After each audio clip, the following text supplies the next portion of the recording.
দেশজুড়ে শনিবার উদযাপিত হয়েছে বৈশাখী টেলিভিশনের প্রতিষ্ঠাবার্ষিকী। দর্শকপ্রিয় এই টেলিভিশনের ২১ বছর পদার্পণ উৎসবে বরাবরের মতোই ছিল নানা বৈচিত্র্য।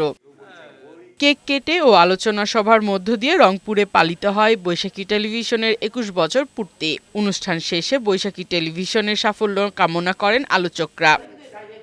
বরিশালে আলোচনা সভা ও কেক কাটার মধ্য দিয়ে বৈশাখী টেলিভিশনের প্রতিষ্ঠাবার্ষিকী উদযাপিত হয়েছে। বরগুনায় বৈশাখী টেলিভিশনের প্রতিষ্ঠাবার্ষিকী উপলক্ষে সভা ও কেক কাটার আয়োজন করা হয়। অনুষ্ঠানে প্রতিষ্ঠানের উত্তরোত্তর সাফল্য কামনা করেন উপস্থিত বক্তারা।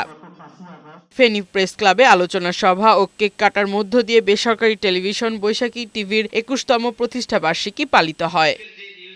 আলোচনা সভা ও কেক কাটার মধ্য দিয়ে নরসিংদীতে বৈশাখী টেলিভিশনের ২১তম পদার্পণ অনুষ্ঠান উদযাপিত হয়।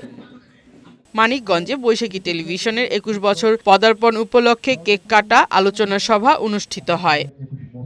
জামালপুর প্রেস ক্লাব মিলনায়তনে আলোচনা সভা ও কেক কাটার মধ্য দিয়ে বৈশাখী টেলিভিশনের ২১তম প্রতিষ্ঠাবার্ষিকী পালিত হয়।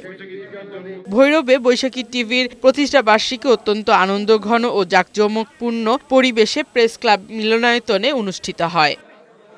বৈশাখী টেলিভিশনের ২১ বছর পদার্পণ উপলক্ষে পটুয়াখালীতে কেক কাটা ও আলোচনা সভা অনুষ্ঠিত হয়। অন্যদিকে কুয়াকাটায় র্যালি, কেক কাটা ও আলোচনা সভার আয়োজনের মধ্য দিয়ে পালন করা হয় বৈশাখী টেলিভিশনের প্রতিষ্ঠাবার্ষিকী। জাঁকজমক আয়োজনে নীলফামারীতে বৈশাখী টেলিভিশনের প্রতিষ্ঠাবার্ষিকী উদযাপন করা হয়েছে। লালমনিরহাটে কেক কেটে বৈশাখী টেলিভিশনের প্রতিষ্ঠাবার্ষিকী উদযাপন করা হয়। কক্সবাজারের চকরিয়া বর্ণাঢ্য আয়োজনে বৈশাখী টেলিভিশনের প্রতিষ্ঠাবার্ষিকী পালন করা হয়েছে। এছাড়া দেশজুড়ে নানা আয়োজনে পালন করা হয় বৈশাখী টেলিভিশনের প্রতিষ্ঠাবার্ষিকী। ফারহানা শিমু, বৈশাখী সংবাদ।